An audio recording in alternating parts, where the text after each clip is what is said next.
టీఎస్పీఎస్సీకి కొత్త బాస్ ఎవరు అనేది తీవ్ర ఉత్కంఠ అయితే నెలకొంది. బీఆర్ఎస్ హయాంలో నియమితులైన టీఎస్పీఎస్సీ చైర్మన్ జనార్దన్ రెడ్డితో పాటు మరో నలుగురు సభ్యులు ఇటీవల రాజీనామా అయితే చేశారు. దీంతో కొత్త బోర్డుకు ఏర్పాటు నియమించింది ప్రభుత్వం. గత శుక్రవారం దరఖాస్తులను ఆహ్వానించింది. గురువారం సాయంత్రంతో గడువు ముగిసింది.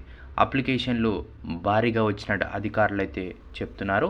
అయితే అన్ని అప్లికేషన్లు వచ్చాయనే వివరాలు మాత్రం వెల్లడించలేదు.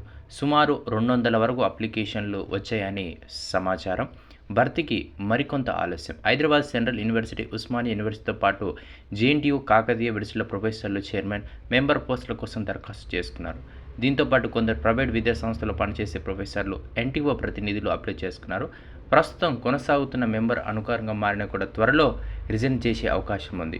ఆ తర్వాత పూర్తి స్థాయిలో చైర్మన్ సహా 10 మెంబర్ల పోస్టుల భర్తీకి ఛాన్స్ ఉన్నట్టు మనకైతే అధికారులు అయితే చెప్తున్నారు.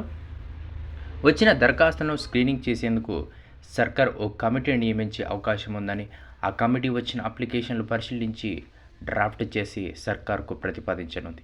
టీఎస్పీఎస్సీలో సగం మంది కేంద్ర రాష్ట్ర ప్రభుత్వ సర్వీసులో తప్పని వారు పనిచేసి ఉండాలనే నిబంధన ఉంది. సో ఎవరైతే తెలంగాణ రాష్ట్రంలో టీఎస్పీఎస్సీ ప్రక్షాళన తర్వాత నూతన చైర్మన్ కోసం ఈ యొక్క అప్లికేషన్ పెట్టారో, ఈ అప్లికేషన్కి మాకు దాదాపు 200 అప్లికేషన్ ఉన్నట్టయితే సమాచారం.